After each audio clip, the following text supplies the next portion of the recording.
हाँ जी दोस्तों, नमस्कार। एक बार फिर से स्वागत आप सभी का। हमारी ऑनलाइन क्लास चल रही थी।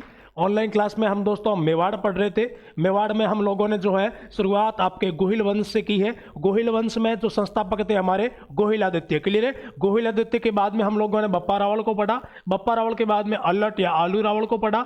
उसके बाद में हम लोगों ने रण सिंह या करण सिंह के समय बताया मेवाड़ की दो शाखाएं हो गई थी, एक हो गई थी रावल, एक हो गई थी राणा, क्लियर है। इसके बाद मैंने ये भी बताया है ना कि एक रावल के राजा बनते, बड़े शानदार से राजा रावल जैतर सिंह जो दिल्ली के इल्तुतमिश को हराते हैं। जैतर सिंह के काल को मेवाड़ के इतिहास का स्वर्ण काल कहा था दशरथ जी शर्मा ने, क्लियर है। रावल जैतर सिंह ने राजधानी जो है वो याद रखिएगा दोस्तों आहड़ से चेंज करके चित्तौड़गढ़ को बना दिया था। और रावल जैतर सिंह जो है इनके बारे में कहते हैं जानकारी मिलती है ग्रंथ से। उस ग्रंथ का नाम है हमीर मदमर्दन, जिसको लिखने वाला है अजय सिंह सूरी, क्लियर। इसके बाद हम लोगों ने देखा था एक बड़े रावल राजा बने थे जिनका नाम था रावल तेज सिंह, क्लियर। रावल तेज सिंह कहते दिल्ली के बलबन को हराते हैं। तेज सिंह के समय एक जैन कीर्ति स्तंभ बनता है जिसका आप कह सकते हो जैन व्यापारी जीजा साहब अग्रवाल ने बनाया था। आपके जो रावल तेज सिंह जी है ना, इनके समय ग्रंथ चित्रित हुआ था 1260-61 के आसपास। ग्रंथ का नाम था श्रावक प्रतिक्रमण सूत्र चूर्णी, है ना। आहड़ उदयपुर में होता है, ताड़ के पत्तों को लेकर बनाया गया था। और इसी समय रावल तेज सिंह के बाद में जो एक राजा बनते हैं रावल समर सिंह। रावल समर सिंह के समय मैंने दो बातें बताई। एक तो ये जो है गुजरात के राजा है ना, जो गुजरात के पर कहते अटैक होता तुर्कों का, तो गुजरात का उद्धार करने वाला कोई राजा है तो वो रावल तेज सिंह है, क्लियर। एक हम लोगों ने शायद शिल्पियों के नाम लिखे थे, करम सिंह, केल सिंह, कलहण, पद्म सिंह। वो कहते हैं तेज सिंह के समय थोड़े से समय के लिए थे, लेकिन बाद में ये प्रमुख रूप से जो है समर सिंह के दरबार में रहने वाले विद्वान थे। एक बात और शायद नहीं लिखी थी, याद रखिएगा। रावल जो समर सिंह है इनके समय आपके रणथंभौर के राजा हमीरदेव चौहान ने अटैक कर दिया था। हालांकि हम जब रणथंभौर पढ़ेंगे वहां पर इस लाइन को रिपीट करेंगे वापस, याद रखिएगा। रणथंभौर के हमीरदेव ने चित्तौड़गढ़ पर अधिकार कर लिया था रावल समर सिंह के समय। अगली कड़ी मैंने बताया रावल समर सिंह के दो बेटे, एक का नाम रावल कुंभकर्ण, एक का नाम रावल रतन सिंह, है ना। कुंभकर्ण का भारत में मन नहीं लगा तो नेपाल चला गया। सवाल आ जाए नेपाल में गोहिल वंश का संस्थापक कौन, आप कहोगे रावल कुंभकर्ण, ठीक है। और दूसरे जो है उनका नाम था रावल रतन सिंह, जो आपके समर सिंह के बाद मेवाड़ के राजा बन गए। यहां तक हम लोग पहुंच गए थे, है ना। लास्ट में हम लोगों ने हेडिंग लगा के छोड़ा था रावल रतन सिंह, लगा लीजिएगा नए पेज से। अगला राजा हमारा रावल रतन सिंह। कार्यकाल मैंने आपको बताया था 1302 से 3, है ना। कहीं कहीं 1 से 3 मिलता है, 2 से 3 ठीक है, कोई 1-2 ऊपर नीचे कोई मतलब नहीं है, अपने याद रखना। 1301-2 में राजा बने रावल रतन सिंह, और 1303 यानी कि जब मेवाड़ का शाखा होता है तब तक मेवाड़ के राजा रहे थे रावल रतन सिंह। बड़ा इंपॉर्टेंट राजा है ना। अब इंपॉर्टेंट क्या है जी, एक इन्होंने बड़ा युद्ध किया और वो मेवाड़ का शाखा हो गया, इसलिए इंपॉर्टेंट हो गया। कई बार सवाल पूछ लिया जाता है मेवाड़ का प्रथम शाखा या चित्तौड़गढ़ का प्रथम शाखा हुआ उस समय मेवाड़ के राजा कौन है, तो आप याद रखिएगा रावल रतन सिंह है, ठीक। दूसरी बात मैंने आपको बताई थी मेवाड़ की दो शाखाएं, एक बताई थी रावल, एक बताई थी राणा। तो याद रखिएगा रावल शाखा का अंतिम राजा यही है ना। लिख लो के पास में ब्रैकेट में आप, रावल शाखा का अंतिम राजा कौन, रतन सिंह। रावल शाखा का अंतिम राजा, मेरे कहने का मतलब ही है इसके बाद में ऐसा कोई राजा नहीं आएगा जिनके नाम के आगे या पीछे रावल लगेगा मेवाड़ में हो। बाकी जैसलमेर वाले महारावल ना डूंगरपुर वाले लगाते हैं, मेवाड़ में चित्तौड़गढ़ में ऐसा अगला कोई राजा नहीं है जिनके नाम के आगे रावल लगेगा। क्यों? क्योंकि रावल जितने भी थे वो सारे के सारे यहीं पर 1303 में लड़ते हुए वीर गति को प्राप्त हो गए। उसके बाद जो शाखा आएगी वो शाखा का नाम है दोस्तों राणा। कौन से भी? राणा। सिसोदा गांव से आती है इसलिए गांव का नाम हो जाता है सिसोदिया, है ना। कोई बड़ी बात नहीं है, यह रह जाएगा। पूछ ले रावल शाखा का अंतिम राजा कौन था, आप कहोगे रावल शाखा का अंतिम राजा जिनका नाम है रावल रतन सिंह, ठीक है। किसके बेटे हैं? ये रावल समर सिंह के बेटे हैं, ठीक है। अब देखिए इनमें आपको याद क्या रखना, याद रखने वाली बात मेन बात एक ही है, इनके समय अटैक होता है। आक्रमण करने वाला कौन है? आक्रमण करने वाला अलाउद्दीन खिलजी है। कौन है भाई? अलाउद्दीन खिलजी है। फिर सवाल खड़ा होगा साहब अलाउद्दीन खिलजी आक्रमण क्यों कर रहा है ना। तो देखिएगा मुख्य कारण जो है वो साम्राज्यवादी नीति, है ना। रानी पद्मिनी वाला मैटर नहीं है, उसको भूल जाइएगा। देखिएगा ये मेवाड़ है ना, रतन सिंह कहाँ के राजा है, चित्तौड़गढ़ के। ये आपका चित्तौड़गढ़, और चित्तौड़गढ़ के राजा कौन है, रावल रतन सिंह। ठीक है, इनके सामने आपकी दिल्ली, ये है दिल्ली। दिल्ली का राजा कौन है, AK 47 नहीं है, अलाउद्दीन खिलजी, 1296 से 1316, ये एक का कार्यकाल है। और आपके राजा का कार्यकाल क्या है, 1301-2 से 1301-2-3 तक। ठीक है, कोई दिक्कत। अब देखिएगा रतन सिंह पर अलाउद्दीन खिलजी आक्रमण कर रहा है। सवाल खड़ा होगा उसने आक्रमण क्यों किया। रानी पद्मिनी वाला मैटर भी है ना, वो एक ग्रंथ लिखा गया था 1540 में मलिक मोहम्मद जायसी के द्वारा, उसका भी हम जिक्र करेंगे। लेकिन मुख्य कारण जो है वो याद रखिएगा दोस्तों, साम्राज्यवादी नीति। अलाउद्दीन खिलजी ने मेवाड़ पर आक्रमण क्यों किया, आक्रमण करने का कारण था साम्राज्यवादी नीति। इसका मतलब आप समझ गए होंगे, अपने साम्राज्य का विस्तार करने के लिए अलाउद्दीन खिलजी जो है मेवाड़ पर आक्रमण करता। अब साम्राज्य का विस्तार कैसे होगा भाई, वही वो दिल्ली का राजा है और मेवाड़ का राजा कोई और है, उसको लगा मैं मेरे साम्राज्य को बढ़ाऊं, मेवाड़ पर अधिकार कर लूं, मेवाड़ भी मेरा हो जाए, ये सिस्टम होता है। अच्छा, दूसरी बात, उसको अधिकार क्यों करना है, अधिकार इसलिए करना है यहां के राजा टैक्स नहीं दे रहे। दिल्ली का राजा कर मांगता, यहां कहते नहीं है कि मैं अटैक करूंगा, आजा छोड़ के ऐसा युद्ध कर लेते, लेकिन कर नहीं देंगे।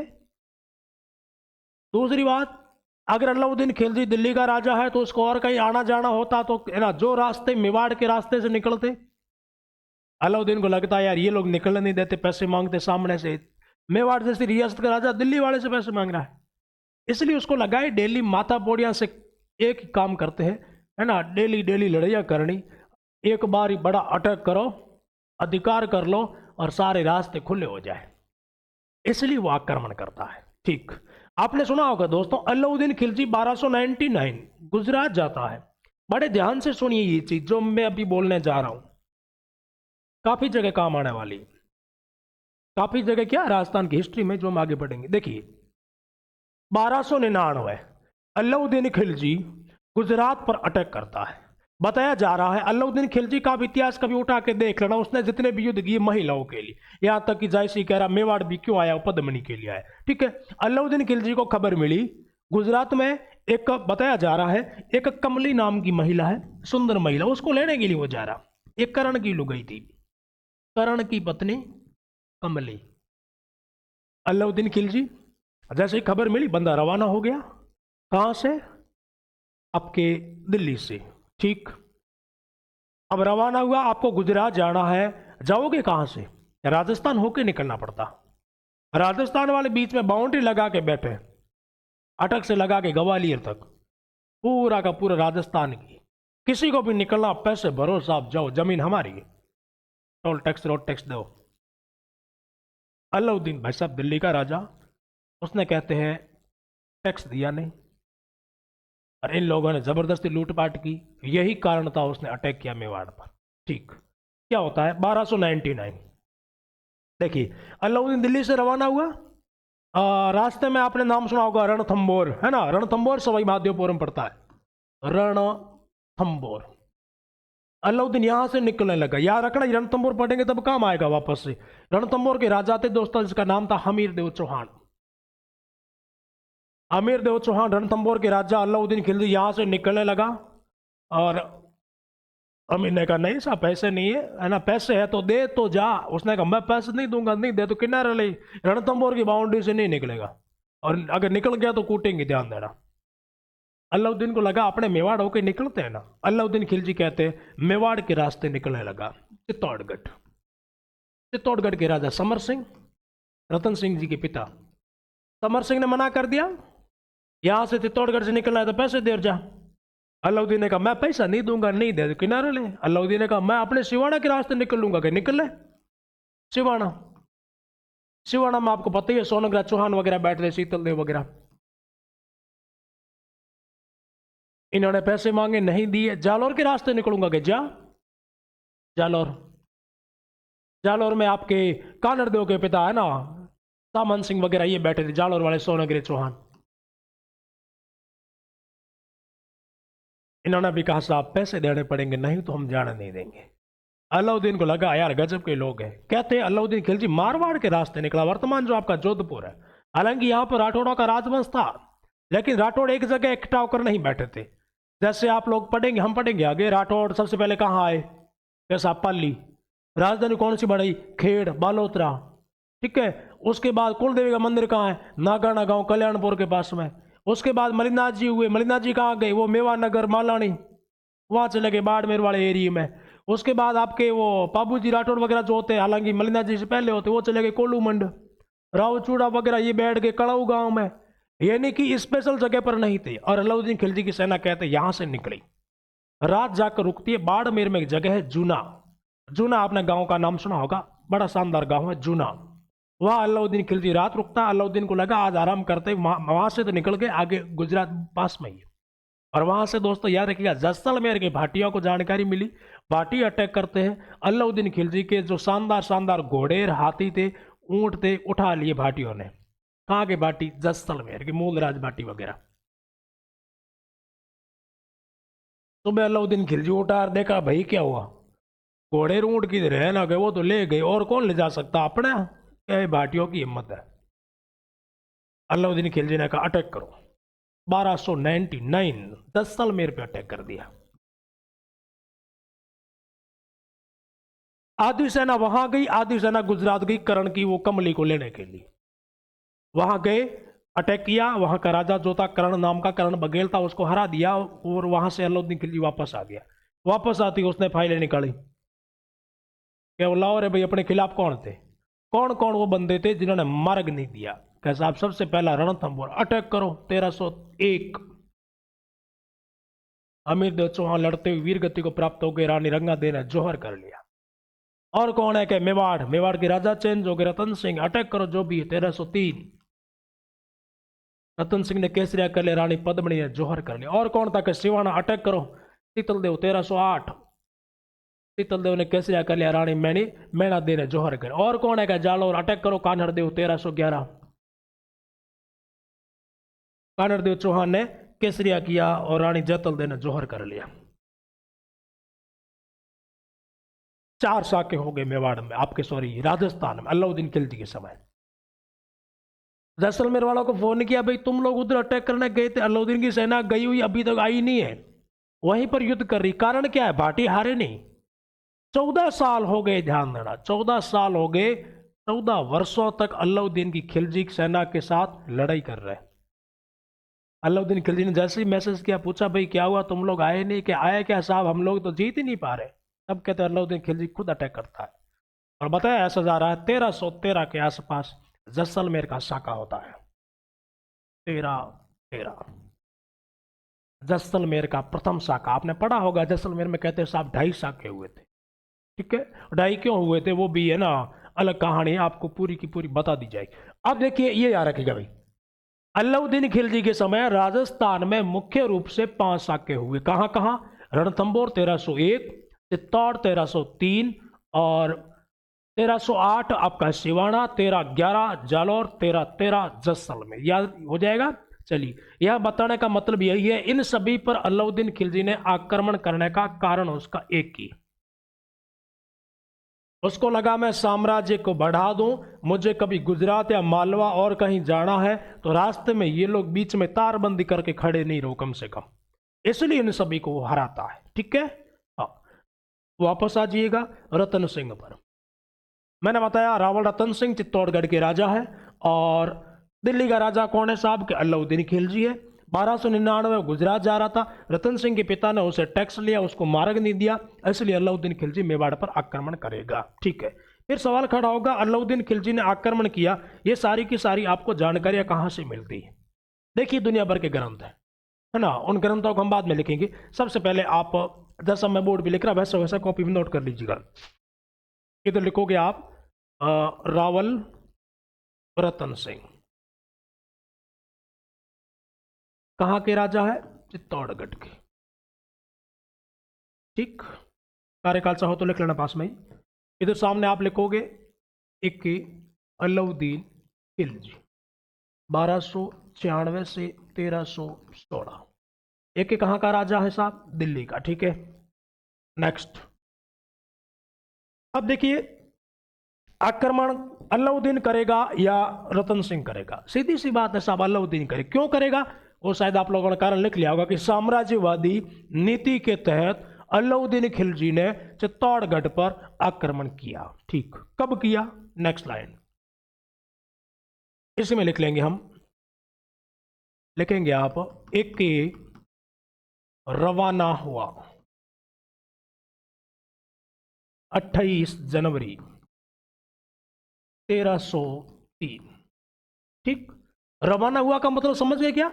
इसका मतलब ये अलाउद्दीन खिलजी रवाना हुआ कहां से? दिल्ली से। भाई वो दिल्ली का राजा, वहां से वो रवाना हुआ, मेवाड़ आ गया, मेवाड़ पर उसने अटैक किया। सीधी सी बात है, वो आक्रमण करेगा तो वो जीतेगा। ठीक है ना? उसका अधिकार कब हुआ? लिखेंगे अगली लाइन, एके का अधिकार हुआ, एके का अधिकार हुआ 26 अगस्त 1303। तारीख क्या रखना? 26 अगस्त 1303 अलाउद्दीन खिलजी का अधिकार हो गया। किस पर हुआ? मेवाड़ पर। मेवाड़ की राजधानी कौन सी? साहब का चित्तौड़गढ़। ठीक, अधिकार हुआ का मतलब यहां का राजा काम आ गया। लिखो अगली लाइन, कौन है राजा? रावल रतन सिंह। रावल रतन सिंह लड़ते हुए शहीद। रावल रतन सिंह लड़ते हुए शहीद। राजा शहीद हो गए, इसका मतलब राजा ने क्या कर लिया दोस्तों? केसरिया। केसरिया समझते हो? युद्ध मैदान में मातृभूमि की रक्षा करते हुए शहीद हो जाना, यानी कि अब जीत की संभावना बिल्कुल कम लग रही है। उस समय कहते हैं सारे के सारे केसरी पहनकर, है ना, दुश्मन के सामने युद्ध करते हैं और लड़ते हुए शहीद हो जाते हैं। जितने भी पुरुष होते हैं वो सारा का सारा केसरिया कहलाता है। रानियां अपने आप की रक्षा के लिए, ताकि दुश्मन के हाथ न लगे, इसलिए वो स्वयं को अग्नि में डालकर, अग्नि में स्वयं को, अग्नि को समर्पित कर देती है, यानी वो जोहर कर लेती। केसरिया भी हो जाता है, जोहर भी हो जाता है, उसे कहा जाता है साका। ठीक है, केसरिया हो गया, लेकिन रानिया ने जोहर नहीं किया, उसे कहते हैं आधा साका। जैसी एक कहानी है जैसलमेर वाली, है ना, उसमें भी दुनिया भर की बातें हैं कि किस प्रकार हुआ और क्यों हुआ। वो हम सारा जैसलमेर का इतिहास पढ़ेंगे तब आपको एकदम क्लियर बता दूंगा किस प्रकार से रानिया ने जोहर नहीं किया। ठीक है, हाँ। अब देखिए, रावल रतन सिंह लड़ते हुए शहीद हो गए, मतलब केसरिया, तो रानी जोहर करेगी। लिखो रानी पद्मनी या रानी पद्मावती भी कह सकते हो आप। रानी पद्मनी ने 1600 महिलाओं के साथ जोहर किया, ऐतिहासिक जोहर किया। 1600 महिलाओं के साथ जोहर किया। ठीक है, कोई दिक्कत नहीं है। जोहर भी हो गया, केसरिया भी हो गया, तो क्या कहलाएगा? ये कहलाएगा दोस्तों साका। लिखेंगे हम अगली लाइन, मेवाड़ का तीसरा, सॉरी तीसरा काय कर, पहला शुरुआत हुई अभी है ना, मेवाड़ का प्रथम साका 1303। ठीक है, तारीख पूछे तो लिख रखी पहले 26 अगस्त 1303। मेवाड़ का प्रथम शाखा होता है रावल रतन सिंह के नेतृत्व में, रानी पद्मनी के नेतृत्व में, और आक्रमण करने वाला कौन है? अलाउद्दीन खिलजी। ठीक है, शाखा हो गया। एक लाइन और, इसी शाखे में गोरा बादल शहीद। याद रखिएगा, गोरा बादल कौन है? गोरा बादल ना काका भतीजा है रावल रतन सिंह के सेनापति। किसके सेनापति भाई? रावल रतन सिंह के सेनापति है, यानी कि एक तो रानी पद्मनी का काका है, एक रानी पद्मनी का भाई है, गोरा और बादल। क्लियर है? हाँ, गोरा साहब काको सा है, बादल पद्मनी का भाई है, तो आपस में ये दोनों भी काका भतीजा हो गए। पूछ ले वे रावल रतन सिंह के सेनापति कौन से थे, तो आप कहोगे गोरा और बादल। ठीक है, और फिर आ जाए मेवाड़ का पहला शाखा कब हुआ? 1303 में। फिर आ जाए ये कब कब हुआ, तारीखें लिख रखी मैंने, है ना, कब रवाना हुआ और कब वो आया। ठीक, नेक्स्ट शाखा हो गया, कोई दिक्कत नहीं। पहला शाखा हो गया मेवाड़ का, है ना, 1303 ईस्वी में रावल रतन सिंह शहीद हो गए, अलाउद्दीन खिलजी जीत गया। और जीतने के बाद कहते हैं अलाउद्दीन खिलजी जो है, चित्तौड़गढ़ जो किला है वो यहाँ पर, हालांकि वो कत्लेआम भी करवाता है, कहते 30-33 हजार लोगों को लगभग वो यहाँ पर कटवा भी देता है, और किला है अपने बेटे को सौंप देता है। बेटे का नाम याद रखिएगा दोस्तों, खिज्र खान। कौन सा खान है भाई? खिज्र खान। लिखो एक लाइन, एके ने चित्तौड़गढ़, एके ने चित्तौड़गढ़ किला पुत्र खिज्र खान को सौंपकर, खिज्र खान को सौंपकर चित्तौड़ का नाम, चित्तौड़ का नाम खिज्राबाद किया, चित्तौड़ का नाम खिज्राबाद किया। याद रखिएगा, बेटे के नाम से चित्तौड़गढ़ किले का नाम कर दिया खिज्राबाद।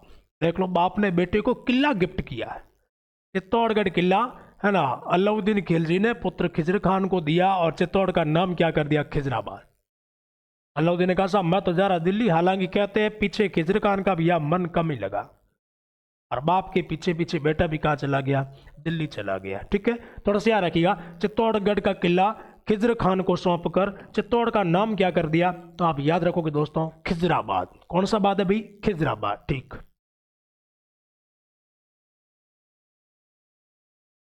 फिर सवाल ये आता है, ये जो सारी बातें आपने बताई है इसको लाइव किसने लिखा, सजीव चित्रण करने वाला कौन आदमी है ना, आंखों देखा लिखने वाला कौन आदमी है, ये याद रखिएगा। चित्तौड़गढ़ विजय का सजीव चित्रण अमीर खुसरो ने किया। किसने किया भाई, अमीर खुसरो। याद रखिएगा, अलाउद्दीन खिलजी का दरबारी कवि है दोस्तों अमीर खुसरो। ये आंखों देखा हाल लिखता है किस प्रकार से हम लोगों ने आक्रमण किया, किस प्रकार से अलाउद्दीन खिलजी ने आक्रमण किया और किस प्रकार से रावल रतन सिंह के नेतृत्व में केसरिया होता है। सारा का सारा लिखने वाला कौन है, अमीर खुसरो। इसकी किताब भी है, आप याद रखो तो खैजाइन उल फतूह, खैजाइन उल फतूह। ठीक है, इसी किताब का दूसरा नाम है तारीख ए अलाई, तारीख ए अलाई। इस किताब के अंदर, इस ग्रंथ के अंदर चित्तौड़गढ़ विजय का पूरा लाइव लिखा गया है। जिस प्रकार उसने आंखों से देखा वही इसने लिखा है। सवाल कई बार पूछा गया, याद रखिएगा चित्तौड़गढ़ विजय का सजीव चित्रण करने वाला कौन है, आप कहोगे अलाउद्दीन खिलजी का दरबारी कवि अमीर खुसरो। ठीक है, हाँ।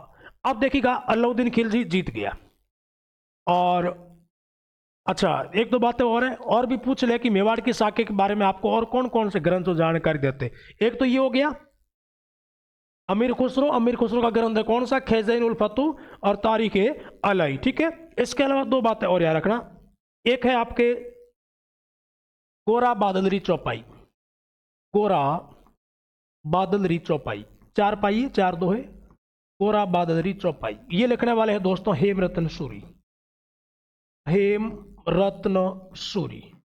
ठीक है, इससे भी जानकारी मिलती है। और एक ग्रंथ है साथियां पद्मावत, पद्मावत, इसको लिखने वाला है मलिक मोहम्मद जायसी, मलिक मोहम्मद जायसी। ठीक है, ये कहते 1540 के आसपास लिखता है। जायसी कौन है, तो याद रखिएगा जायसी दोस्तों शेर शाह सूरी का दरबारी कवि है, शेर शाह सूरी का दरबारी कवि, शेर शाह सूरी का दरबारी कवि। नाम सुना होगा आपने शेर शाह सूरी का, यानी कि मेवाड़ का पहला साका 1303 में होता है, और ये जो किताब लिख रहा है वो लिख रहा है 1540 में।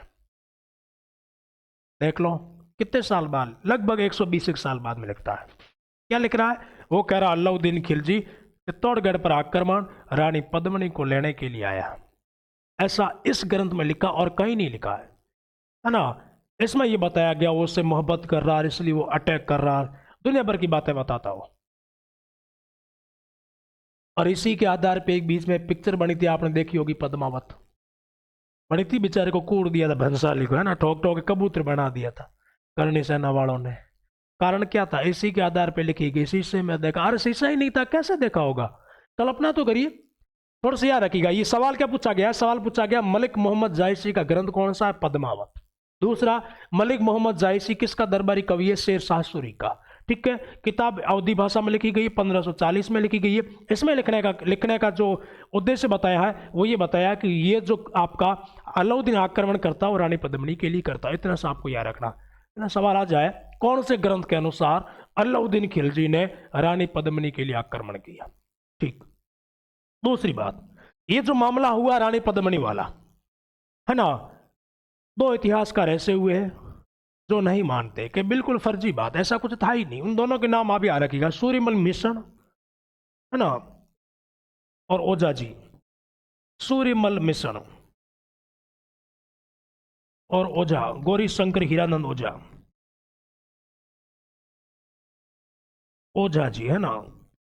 ये दोनों इस कहानी को दोस्तों केवल कल्पना मानते हैं। आप कॉपी में अपने हिसाब से लिख लेना। बाकी टोड वगैरह, नैन्सी वगैरह ये मानते हैं कि बिल्कुल ऐसा था, है ना। इन दो का नाम याद रखना, सूर्यमल मिश्र और गौरी शंकर ओझा जी कह रहे हैं रानी पद्मिनी वाली कोई ऐसी कहानी नहीं है, केवल कल्पना की गई है कवि के द्वारा, केवल ऐसी बातें बना बना के लिखी गई है। ठीक, अब देखिए वापस आ जी खिजर खान को अभी यहीं छोड़ दीजिए आप, है ना। चित्तौड़गढ़ में खिजर खान को यहाँ छोड़ दीजिएगा, जमा कर दीजिएगा। यहाँ पर बैठा है, ये चित्तौड़ में बैठा है, कोई दिक्कत नहीं है। ये मकबरे वगैरह, शिलालेख वगैरह कई लिखवाएगा, इसका हम अभी बाद में जिक्र करेंगे। पहले थोड़ा सुन लो, ये जो अलाउद्दीन, ये सॉरी आपका कौन सा था, अजाइसी क्या कह रहा है वो सुन ली थोड़ा सा, क्या कहानी बता रहा वो। अच्छा, सुनना क्या, लिखना भी है। कहते हैं ना सुंदर रानी थी रानी पद्मिनी, लिखो कैसे दिखती थी। ये है रानी पद्मिनी, देख लो सभी लोग, पद्मिनी है ना, बड़ी शानदार सी रानी। बताया जा रहा आज तक ऐसी महिला इतिहास में नहीं हुई है। और कोई यहाँ तक की कल्पना करो, पानी पी रहे तो पानी यहाँ चमड़ी के अंदर से सामने है ना दिख रहा, पानी अंदर जाते हुए, कल्पना करिए कितनी सुंदर रही होगी रानी पद्मिनी। इतिहास में आज तक न तो ऐसी कोई महिला हुई न कोई होगी, भूतो न भविष्यति। पद्मिनी कहाँ की है, लिखो पद्मिनी के पिता, पिता का नाम दोस्तों लिखो गंधर्व सेन, गंधर्व सेन। पद्मिनी के माता का नाम लिखो आप चंपावती, चंपावती। एक बताया जा रहा कोई तोता आया था हीरामन जाति का, थोड़ा सा याद रखना भाई, हीरामन तोता। ठीक है, एक जादूगर है, इनका नाम थोड़ा याद रखना भाई, जादूगर, जादूगर जो भी है उसका नाम है राघव चेतन। रतन सिंह का ये पंडित है, तांत्रिक है। ठीक है, और ऐसी जानकारी मिलती है, वो कह रहे हैं रानी पद्मिनी सिंहल द्वीप की है, सिंहल द्वीप श्रीलंका।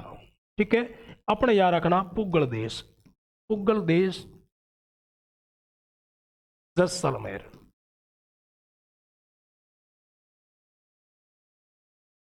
अब पुगल तो सब बीकानेर में, लेकिन उस समय पुगल जैसलमेर में था। कहां था, जैसलमेर। पुगल पुगल करते करते कहते शायद सिंहल हो गया होगा।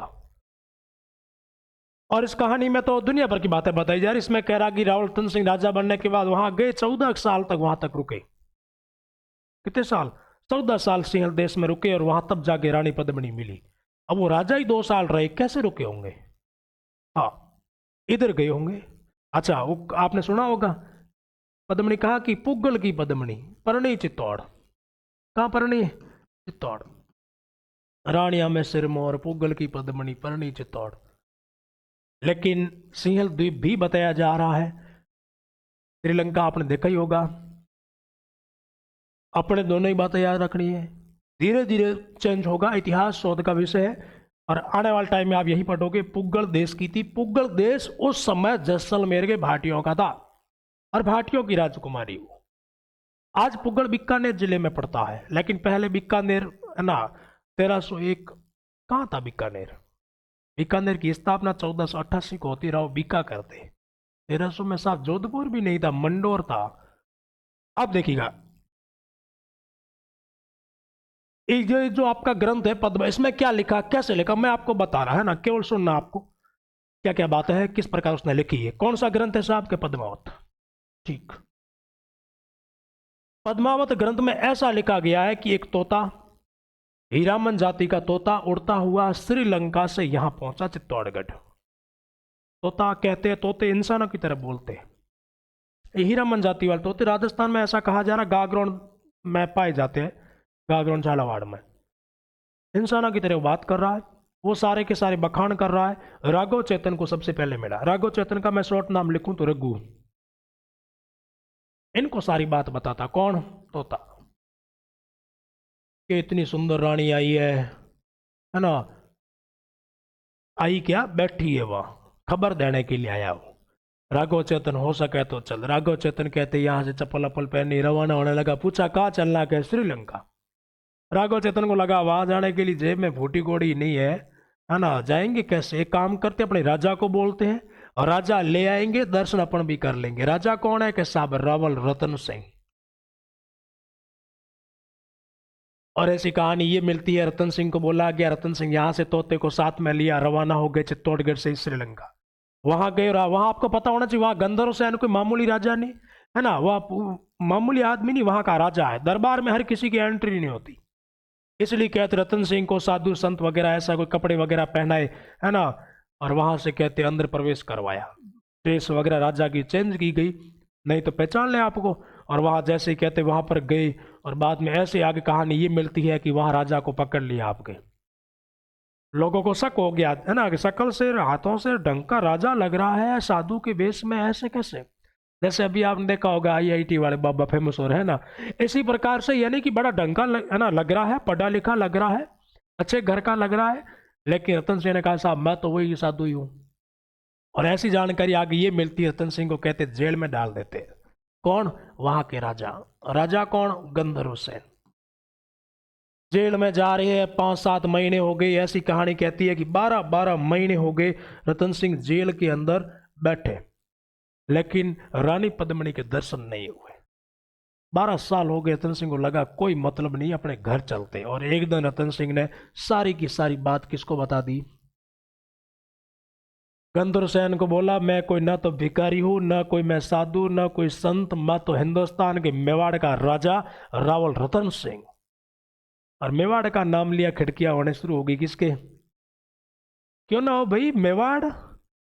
मेवाड़ का राजा रतन सिंह। श्रीलंका की क्या औकात, इतना सा है भारत के नक्शे के साथ में हरियाणा वाला देश अपना मेवाड़, और वो इतना सा श्रीलंका। और उन्होंने कहा साहब इस प्रकार ये हालात कैसे कि ये माफी देवो, 14 साल आपको हम लोगों ने जेल में रखा, कि ये सारे हालात आपकी पुत्री की वजह से। पुत्री कौन सी है? पद्मिनी। एक तोता आया था उड़ता हुआ, बखान कर रहा था, मैं तो देखने के लिए आया, हो सके तो एक बार उसकी झलक दिखला दी। अब गंधर्व सेन को लगा भाई दिखने में बड़ा शानदार सा बंदा है, राजा भी है, शादी करवा दी जाए तो कैसा लगेगा। रतन सिंह ने कहा एक बार चेहरा दिखला दीजिए, कि एक बार तो क्या लाइफ टाइम के लिए अपने साथ ले जाओ भाई। पद्मिनी प्लस रतन सिंह, शादी हो गई। रवाना किया, लाखों करोड़ों रुपए धन वगैरह दिया, साथ में दिए गोरा और बादल, जाइए अपने वतन जाइए। इधर इंतजार कौन कर रहा? रघु। चित्तौड़गढ़ में 12-12 महीने 12-12 साल हो गए, राजा साहब वापस नहीं आए। हुआ क्या? आजकल वाला सिस्टम नहीं तो रघुड़ा फोन करके वीडियो कॉल करता, पूछता दिखाओ तो सही रानी कैसे दिख रही। अब आगे इसमें कहानी ये बताई जा रही, जैसे चित्तौड़गढ़ के अंदर एंट्री मारी, रघु की नजर पड़ी, आंखें फटेगी फटी रह गई, क्या पता मैं जाता और शायद ये रानी मिल जाए। रघुड़ा धीरे धीरे पास आने की कोशिश कर रहा है। नतन सिंह ने कहा रघुड़ा साइड में, अरे हवा आने दे। अब देखिए रघुड़ा कहते जादूगर है, जादू टोने शुरू कर देता है। किसके लिए? रानी पद्मिनी के। डोरे डालने की कोशिश कर रहा। रतन सिंह को जानकारी मिली, 4-5 बार समझाया, मत कर भाई, मान जा। कि नहीं मैं तो ऐसे अगरबत्तियां वगैरह लगा रहा। अरे ऐसे क्या लगा रहा, उधर 12 साल कष्ट सहे, जेल में रहा, तब जाके मिली। ऐसे जादू टोने करने से बस में हो जाएगी क्या? फिर भी बंदा नहीं माना। कहते हैं राघव चेतन को रतन सिंह ने देश निकाला दे दिया। देश निकाला का मतलब है मेवाड़ से बाहर निकाल दिया, खदेड़ दिया। किसको? राघव चेतन ने कहा मैं बदला लूंगा इस आदमी से। वो बंदा सीधा दिल्ली। और दिल्ली का राजा कौन? अलाउद्दीन खिलजी के पास में जाता है, वहां जाकर सारी बात बताता है। इधर दिल्ली में बैठा बैठा मक्खी आई तो मार रहा, मेवाड़ में सुंदरी रानी आई है, जाके एक बार देख ले, स्वर्ग की प्राप्ति हो जाएगी, है ना। मिले तो ठीक, नहीं तो दर्शन तो कर ले। अलाउद्दीन रवाना हो गया। कब? हम लोगों ने लिखा था पीछे, देख लीजिएगा। अलाउद्दीन रवाना हुआ 28 जनवरी 1303। अधिकार कब होता है? 26 अगस्त 1303। क्या रानी पद्मिनी मिली? नहीं मिली। कारण देखिए आगे कहानी क्या कहती है। आगे ऐसी जानकारी मिलती, अलाउद्दीन खिलजी आया, अलाउद्दीन खिलजी ने अटैक किया। ये आपका मान लो चित्तौड़ किला है। कौन सा किला है? चित्तौड़गढ़। बड़ा शानदार सा फोर्ट है चित्तौड़, किलों में सिरमौर है ये चित्तौड़गढ़। जैसे रानिया में सिरमौर रानी पद्मिनी है वैसे। राजा कौन है अंदर? रावल रतन सिंह। किले से बाहर आ गए है ना। रानी पद्मिनी है, रानी पद्मिनी अंदर जगह, ठीक है। दो सेनापति है इनके, गोरा बादल, ठीक है। चित्तौड़गढ़ की घेराबंदी हो गई 1303। करने वाला कौन? अलाउद्दीन खिलजी, ठीक है। ऐसी जानकारी मिलती है अलाउद्दीन खिलजी ने चित्तौड़गढ़ किले को घेर लिया लगभग 6 महीने। मान लो जनवरी में रवाना हुआ तो फरवरी में आ गया होगा भाई। दिल्ली से मेवाड़ आने में महीना ही लगेगा, और कितना लगेगा, लगभग आ गया होगा। और 5-6 महीने वो गोल मटोल चक्री निकाल रहा है। राजा ने किले के दरवाजे कर दिए बंद, अंदर वाले अंदर, बाहर वाले बाहर। आपको किले का दरवाजा खोलने की जरूरत नहीं है। क्यों खोले ही क्यों? बाहर निकलने की जरूरत क्यों है ना? कोई काम नहीं है, ऐसा नहीं है कि कोचिंग जाना है, नहीं नहीं, घर बैठे पढ़ो, ऑनलाइन क्लास मिल रही थी फोन पे, है ना। हाँ, और कहीं जाना है, सारी सुविधाएं अंदर है, सारी सुविधाएं। किलों के अंदर खेतियां होती भाई साहब।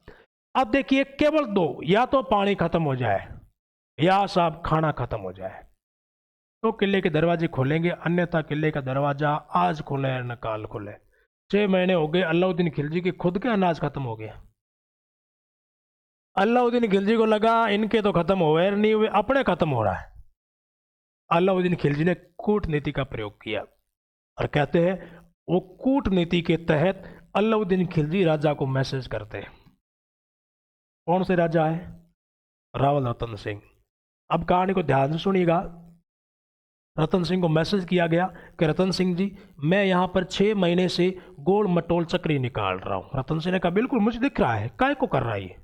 मैं साहब आपकी रानी को देखने के लिए। बड़ा उसने झूठ नहीं बोला, आपकी सुंदरी रानी है, उसको देखने के लिए आया हूँ, एक बार उसके दर्शन करवा दीजिए, मैं आक्रमण नहीं करूँगा। पक्का के 121%। रतन सिंह ने दरबार में जितने भी सारे मंत्री संतरी थे सबको पूछा गया, अलाउद्दीन खिलजी का ये मैसेज है, एक बार उसके रानी पद्मिनी, अगर खुद सामने नहीं आ रही पर्चा ही दिखा दो, राजी हो जाऊंगा, है ना। अब रानी पद्मिनी को पूछा कि कोई दिक्कत नहीं, सबने कहा अगर मेवाड़ हमारा सुरक्षित रहता है, दिखने में कोई दिक्कत नहीं, उसको दिखवा दीजिएगा। और ऐसी जानकारी मिलती है अलाउद्दीन खिलजी को समय दिया गया, इतने बजे उस जगह पर रानी पद्मिनी कहते हैं एक तालाब के किनारे खड़ा किया। तालाब में समझते हो, पानी से भरा हुआ है, उसके अंदर इधर सामने से रानी पद्मिनी को खड़ा किया गया, इधर से एक के खड़ा है। रानी पद्मिनी खुद नहीं है, उसकी परछाई पानी में पड़ रही है। क्या पड़ रही है? परछाई। परछाई में समझते हो, पानी में पड़ती है, उसको देखा उसने। लेकिन उस फिल्म में इसमें क्या बताया गया? शीशे में। या तो हमारे मीडिया वाले तो वो कांच का फोटो ले आए, ये लगा चित्तौड़गढ़ में शीशा, इसी शीशे के अंदर रानी पद्मिनी का मुंह अलाउद्दीन खिलजी ने देखा था। ये रहा, आज भी पड़ा है वो कांच। अब वो कांच की कंपनी वाला मालिक कह रहा है कि मेरा आविष्कार अभी हुआ 17वीं 18वीं शताब्दी में, उस समय 1300 में कहां थे कांच भाई, इतनी फेकोलॉजी। अब देखिए कहते हैं तालाब के अंदर पानी की परछाई, रानी पद्मिनी की परछाई पड़ी, और इसको देखा किसने? अलाउद्दीन खिलजी ने, ना कि रानी पद्मिनी को। और ध्यान देना भाई साहब, परछाई देखी बंदा पागल हो गया। अलाउद्दीन ने फैसला कर लिया, जाऊंगा तो इसको लेके ही जाऊंगा। रतन सिंह पास में खड़े, देख लिए कि हाँ चल। अलाउद्दीन को लेकर चित्तौड़गढ़ से बाहर छोड़ने के लिए गए, ठीक है। ध्यान देना, परछाई देखिए, खुद रानी पद्मिनी सामने आती, हार्ट अटैक आ जाता भाई साहब इसको, अलाउद्दीन खिलजी को। अब देखिएगा, रतन सिंह उसको कहते वहां पर बाहर छोड़ने के लिए गए, और उसने वहां से धोखे से विश्वासघात किया, रतन सिंह को पकड़ लिया। कोई मेहमान आता घर गेट तक छोड़ने तो जाते ही भी, वहां उसके बाहर कोई ऐसी योजना बना रखी, रतन सिंह को पकड़ लिया, अपने डेरे में ले गया। वहां से मैसेज किया गोरा को, तुम्हारा राजा हमारे कब्जे में है, तुम चाहते हो रतन सिंह जीवित रहे तो रानी पद्मिनी को यहां भेजा जाए। ये मैसेज फेंका उसने। किसने? अलाउद्दीन खिलजी ने। थोड़ी देर बाद एक और मैसेज आया, रानी पद्मिनी के साथ जो 1600 महिलाएं आई है साथ में, वो भी आई है ना, भेजी जाए। पूरे मेवाड़ में हड़कंप मच गया, एकदम सन्नाटा सा छा गया है ना। अब क्या करें? एक तरफ राजा है आपका, अगर राजा को जिंदा रखना है तो रानी को भेजना होगा। मेवाड़ वाले इधर उधर योजना बना रहे। उसी समय एक और मैसेज आया कि रानी पद्मिनी और बाकी वाले जितनी भी महिला है सारी की सारी पालकी हम बिठा के ले आना, खुले में नहीं आनी चाहिए, उसकी नजर किसी दूसरे के उन पर ना पड़े। और ने कहा अब ठीक। पालकी में समझते हो कि भाई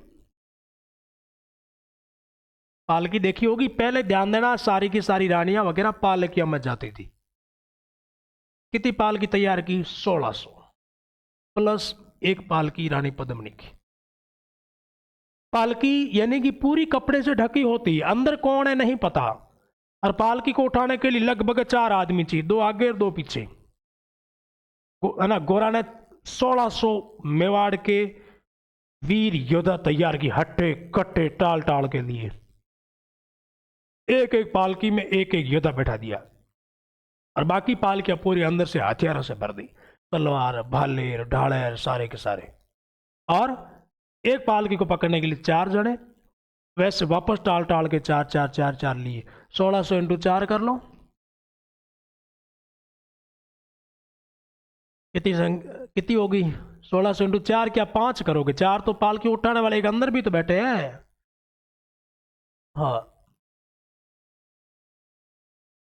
लगभग 7 साढ़े 7 हजार आज सैनिक होते हैं, खूब होते भाई। रानी पद्मिनी वाली पालकी बड़ी शानदार तैयार की, सजाई गई, उसके अंदर बैठा गोरा खुद। अलाउद्दीन खिलजी को मैसेज किया, पालकी यहां से रवाना हो गई है, तेरे डेरे पहुंचने वाली है, सबसे आगे वाली पालकी में रानी पद्मिनी है ना, चेहरा देखने के लिए आ जाना। और गोरा अंदर पूरा भाला वाला लेके तैयार बैठा है ना। कब अलाउद्दीन खिलजी पर्दा हटाए और खोपड़ी फोड़ दो। जैसे अलाउद्दीन खिलजी के सामने पालकियां पहुंची, सबसे आगे वाली पालकी रानी पद्मिनी की, लेकिन अंदर कौन है? गोरा। अलाउद्दीन के सामने ले जाएगा, अलाउद्दीन को डाउट हो गया, उसको शक हो गया है ना, उसको लगा पालकी में कुछ गड़बड़ है। उसको लगा मेवाड़ के लोग एक मैसेज किया और महिलाएं भेज दी, हो ही नहीं सकता। अलाउद्दीन खिलजी पास में नहीं गया, दूर खड़ा खड़ा भाले से यूं पर्दा हटा रहा। भाला आपने देखा होगा 10-12 फीट का भाला होता है। दूर खड़े खड़े पर्दा हटा रहा, अंदर गोरा बैठा। गोरा को लगा अलाउद्दीन शायद पर्दा हटा रहा है, और अंदर से अटैक किया किसने? गोरा ने। जैसे ही अटैक किया सारे के सारे बाहर निकल गए। अलाउद्दीन समझ गया अंदर कोई पद्मिनी, बड़ा सा पद्मना घुसा हुआ है ना। खतरनाक धुआंधार लड़ाई होती है। गोरा, बादल, रावल रतन सिंह, सारे के सारे मेवाड़ के योद्धा कैसरिया कर लेते हैं। रानी पद्मिनी महिलाओं के नेतृत्व में जोहर कर लेते हैं। यह था मेवाड़ का पहला शाखा, चित्तौड़गढ़ का पहला शाखा। 26 अगस्त 1303 अलाउद्दीन जीत गया। ठीक, जीतने के बाद वो किले का नाम चेंज करता है। क्या करता है? खिजराबाद। किला किसको देता है? अपने बेटे को। बेटे का नाम क्या है? बेटे का नाम खिजर खान। ठीक है। चित्तौड़ के विजय का सजीव चित्रण कौन कर रहा? मैंने कहा अमीर खुसरो खैज़ाइन उल फतूह या तारीख अलही में करता है। इसके अलावा 2 ग्रंथ और भी है जो जानकारी देते हैं। वो एक तो है आपका पद्मावत मलिक मोहम्मद जायसी का, और एक आपका ग्रंथ है हेमरतन सूरी का गोरा बादलरी चौपाई। ठीक है, अब देखिएगा अलाउद्दीन खिलजी। अच्छा, याद रखिएगा दोस्तों, 1303 से लगाकर 1326, ये आप लिख लो कॉपी में ना। मेवाड़ के राजा कौन है? अलाउद्दीन खिलजी। और कौन है? खिजर खान। और कौन है? मालदेव चौहान। और कौन है? जैसा। दूसरा नाम है बनवीर चौहान।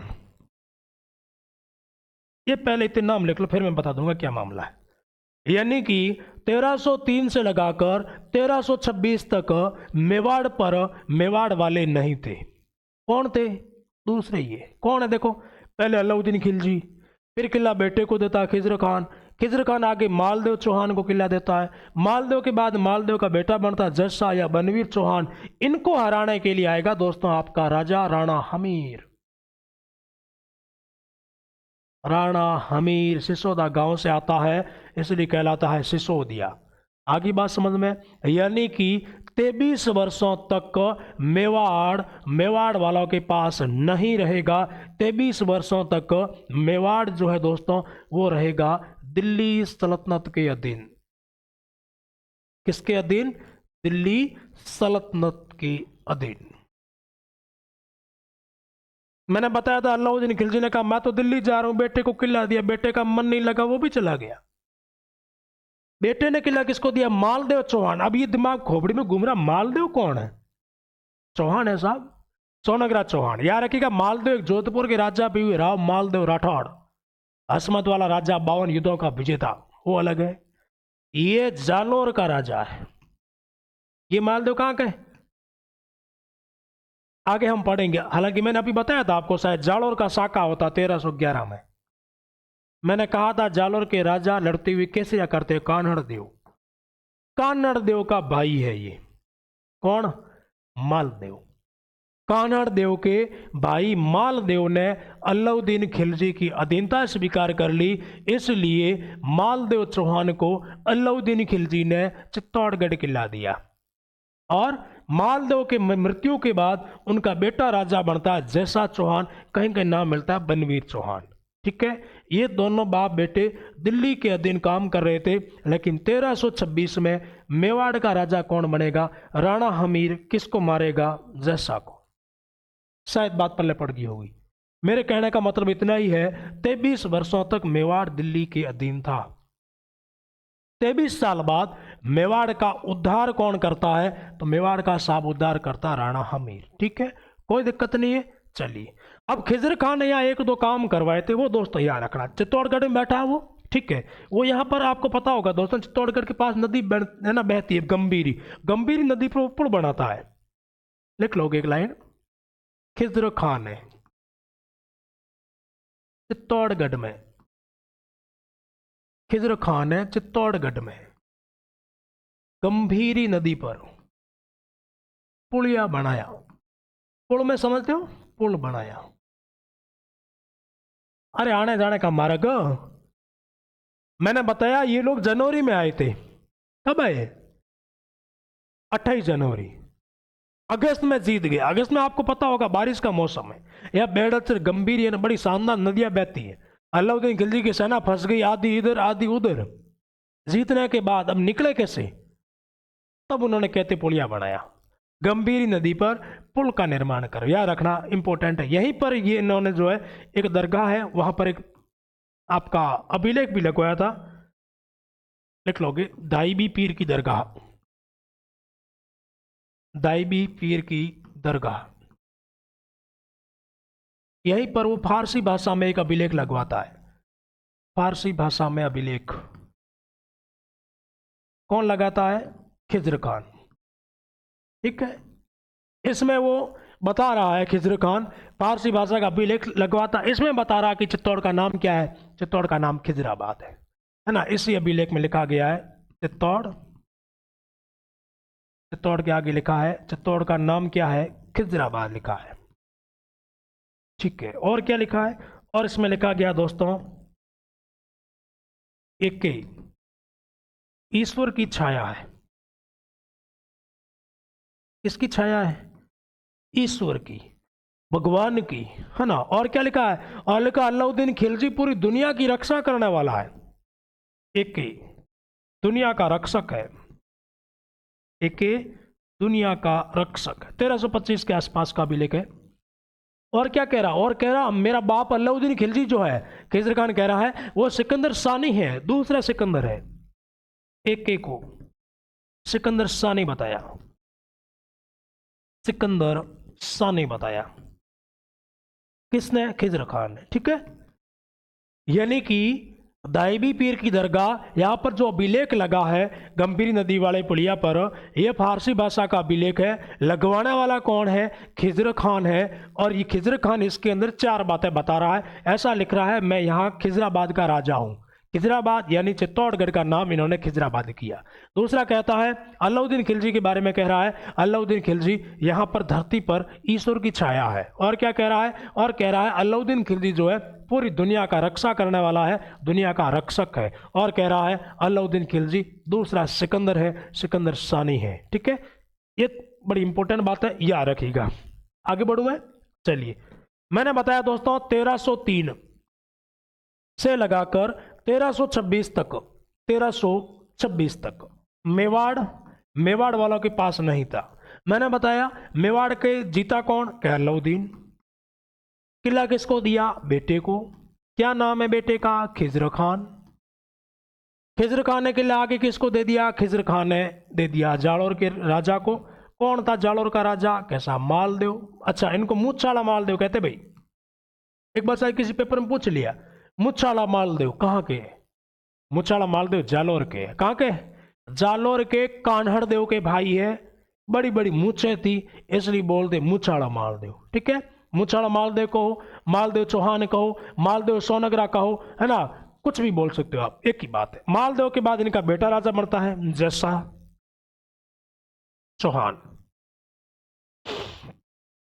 जैसा का दूसरा नाम दोस्तों मिलता है बनवीर। कौन सा वीर है, बनवीर। ठीक है, ये सभी लोग कहां के राजा है, ये चित्तौड़गढ़ के राजा है। कहां के,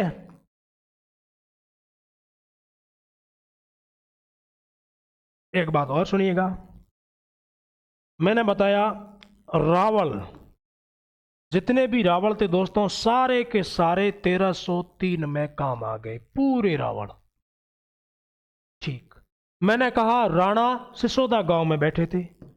ये राणा कौन से गांव में बैठे थे, सिसोदा गांव। इस समय वहां के राजा थे दोस्तों, इनका नाम मिलता है लक्ष्मण सिंह। लक्ष्मण सिंह को जानकारी मिली हमारे भाई, हमारे रावल अलाउद्दीन खिलजी से युद्ध कर रहे। कहते हैं जितने भी राणा था सारे के सारे राणा भी युद्ध करने गए मेवाड़ के पहले साके में। लक्ष्मण सिंह अपने 7 पुत्रों के साथ वहां लड़ते हुए शहीद हो गए। बेटे पोते सारे शहीद हो गए, केवल 2 टाबर बचे थे। एक का नाम था हमीर, एक हमीर का चचेरा भाई सज्जन सिंह, है ना, अजय सिंह का बेटा। यानी कि लक्ष्मण सिंह भी शहीद हो गए, यानी राणा भी लगभग खत्म होने ही वाले थे। कोई 1-2 टाबर रह गए थे, और वही 1-2 टाबर में 2 नाम याद रखना, एक का नाम है हमीर, एक का नाम है सज्जन। बाकी सारे के सारे मेवाड़ के पहले साके में। रावण तो पूरे खत्म हो गए, कोई रहा ही नहीं, और राणा के जरूर 2 रह गए तभी मेवाड़ आगे बढ़ा। ये एकलिंग जी भगवान का आशीर्वाद ही था, है ना। एक ही जगह पर सबसे लंबा शासन किसी राजवंश ने किया है तो मेवाड़ राजवंश, गुहिल राजवंश। अब देखिए अलाउद्दीन खिलजी चित्तौड़गढ़ किला किसको दे रहा है, बेटे को। बेटा आगे इनको, इनको। अच्छा, इनको जब किला दिया तो दोस्तों याद रखिएगा, इनको ये कहा गया था तुम लोग स्वतंत्र नहीं हो, तुम लोग दिल्ली के अधीन हो। किसके अधीन हो, दिल्ली के। यानी कि दिल्ली का जो भी राजा होगा उनका कहना मानोगे। ऐसा नहीं पंचायती करने बैठ जाओ, दिल्ली वाला टैक्स मांगे तुम दो ही नहीं, ऐसा नहीं करोगे।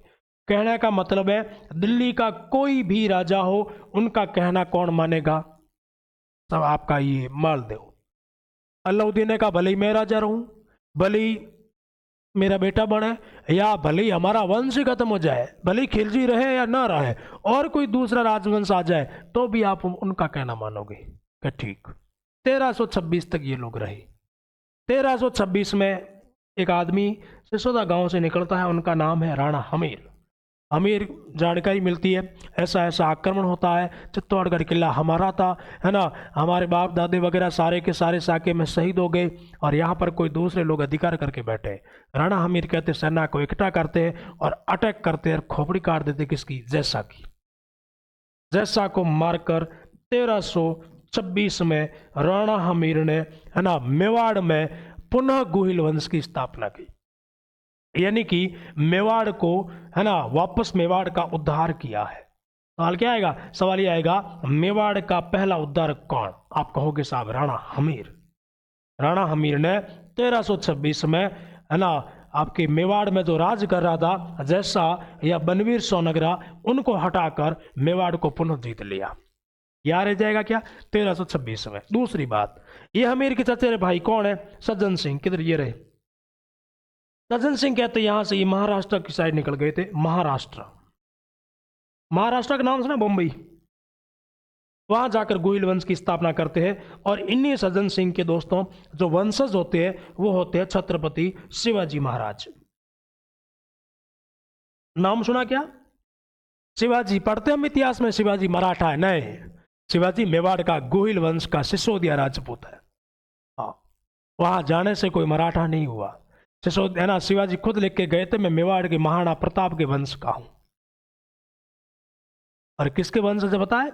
इनके वंशज है। अमीर के चचेरे भाई सज्जन सिंह महाराष्ट्र गए, उन्हीं की पीढ़ी में आगे चल के छत्रपति शिवाजी हुए। और शिवाजी की कुलदेवी का मंदिर चित्तौड़गढ़ किले में बना हुआ है।